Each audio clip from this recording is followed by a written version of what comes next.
So this is the new feature from writer-director Maggie Gyllenhaal.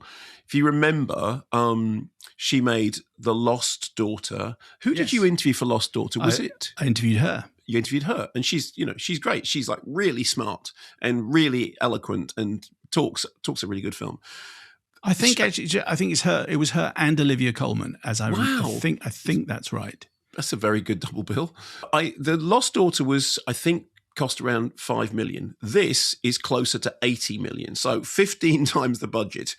And the scope of the film is like 20 times broader. So whereas The Lost Daughter was this kind of fairly stripped down adaptation of a novel, this is a sprawling, genre-hopping, unruly epic of a movie, which, like Frankenstein's monster, I mean, it draws obviously from Frankenstein and from the James Whale 1935 Bride of Frankenstein. I mean, it is a collection of disparate body parts, literature, film, music, stuff, all bolted or sewn together in ramshackle fashion, jolted alive with a huge shock, hence the pont, d'exclamation.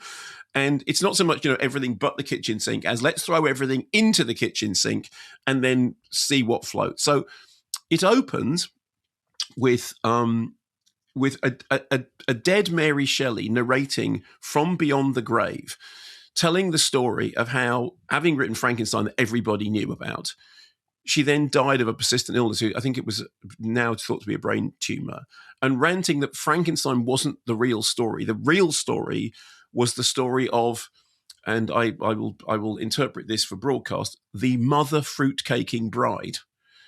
Which will now be recounted, will incidentally be recounted with a hint of possession, because there is a crack through which she will possess or have a ghostly haunting of the central character. So it's a bit bonkers from the beginning. So cut to, of course, 1930s Chicago. Where else? Where Jessie Buckley's glamorous but apparently unhinged, very drunk party girl, as the phrase used to be then, is suddenly possessed of the spirit of Shelley. She has a fit. She bursts out in a rage. She taunts the local crime boss and his cronies, gets herself thrown out and thrown down a flight of stairs. Meanwhile, Annette Bening's Dr. Euphronius is a brilliant scientist who's very familiar with the work of Victor Frankenstein, and has made her own breakthroughs in regeneration. And she is visited by Christian Bale's monster, but when she asks his name, he says, well, Frankenstein was my father's name. So he then gets called Frank, okay? He says he's lonely and he wants her to make him a mate. And she says, I can't do that. And he says, yes, you can. And she says, I can't do that. He says, yes, you can. So she thinks, okay, maybe I can. So they go to a pauper's grave where they find the body of Jessie Buckley's character and reanimate it, to find that there are effectively two souls in it, because the memories of the past are all gone. So there's a bit of Mary Shelley, there's a bit of residual memory, but this now reborn bride is an anarchic firecracker whose kind of defining feature is, I prefer not to. I'm not going to do that. It's outspoken, knows her own mind. Wild, rebellious spirit with this kind of distinctive razor blade smile, which you will have seen from the posters. There's this kind of black sort of splurge to one side of her mouth. And believe me, you'll soon be seeing that in nightclubs and on Halloween masks around the country. So he is like an old school romantic. He's fixated on this musical star, the cinema musical star, played by Jake Gyllenhaal. But of course, he's also Frankenstein's monster, so still capable of great brutality.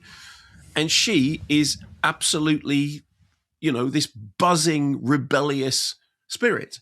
And together they start to cause havoc in Chicago, gate-crashing parties which spontaneously turn into musical dance numbers, very much in the manner of, I was thinking originally of Nia DaCosta's Hedda, but obviously more recently in the manner of Testament of Anne Lee, or even weirdly in the manner of Mel Brooks's Young Frankenstein, because at one point they actually dance to Putting on the Ritz, and that cannot be accidental. Anyway, here is a clip from the trailer. What happened? You had an accident. An accident, huh? We dug you up, and we brought you back to life. Get on stage, and I call her by her first name. What did you want with a dead girl? I'm the same. Born from the dead. I am a a monster.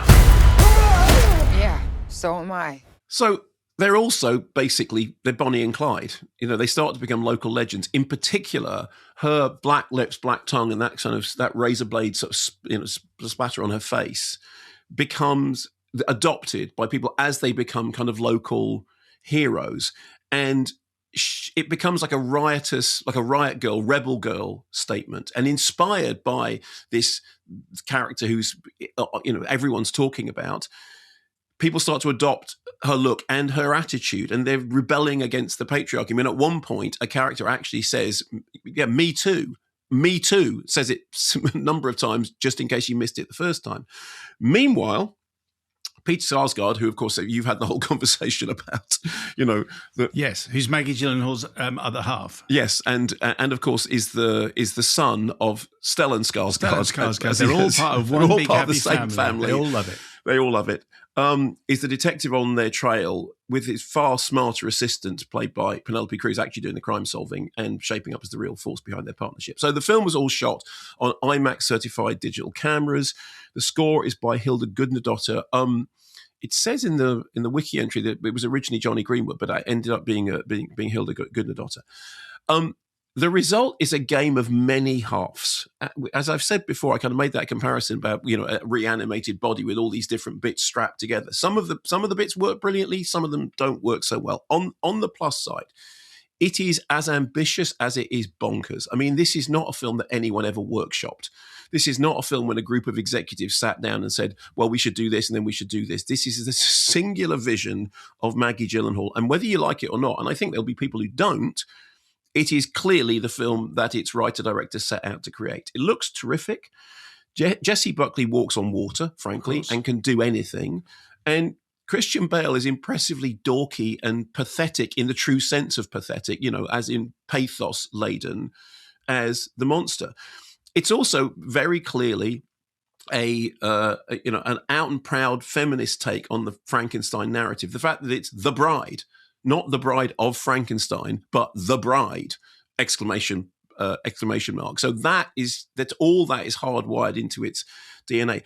On the downside, I mean, it pinballs around between themes and moods and genres in a way that can be befuddling. I mean, it is a mess, but whether or not you go with that mess is, I think, a very personal decision. And I did decide to go with it, and I did enjoy it, whilst thinking that there's an interesting comparison here that, look, this cost pretty much the same as Wuthering Heights. It has a similar sensibility. I mean, they're both essentially Gothic romances. They are both inspired by literary sources which some people revere. They are both honestly, boldly ridiculous takes on those texts. They're both helmed by women with a very clear sense of their own vision. They're both big and splashy and garish and unembarrassed and unashamed to be ludicrous. And they're also both kind of aimed at that demographic, in which there is a significant part of that demographic, which is, if you are a young woman, like a teenager, you are often very sorely served by big mainstream cinema, which tends to concentrate on cars and robots hitting each other. And it is absolutely true that at the moment, we're going to have next week in the charts, we're going to have Wuthering Heights and The Bride, which are big event movies, big garish event movies, in which they are clearly much more attuned toward a section of the audience that has been grossly overlooked by mainstream cinema. And that in itself, I think, is something to be celebrated. I think this is a better movie than Wuthering Heights. I don't think it will do as well as Wuthering Heights. And the reason is because it aims higher, it takes more risks, and it is more unruly and more all over the place. But I think actually it's a better film. Certainly in terms of the ambition and the sort of the scale of this world that has been imagined and dreamed up by Maggie Gyllenhaal. So it's all over the place. It's preposterous, and it is not for everyone. And there are things about it that don't work, but there's enough in there that does, and that that makes me just sort of cheer the idea that somebody like Maggie Gyllenhaal could get a movie like this out there in cinemas. That makes me very happy that it's out there in cinemas. Okay, all right. Well, that's very interesting. So it's a mess, but it's a hot mess. It's a hot mess. Hot mess that's definitely worth seeing. I should have got. Yeah, I wish I'd used that phrase. It's a hot mess. Yeah.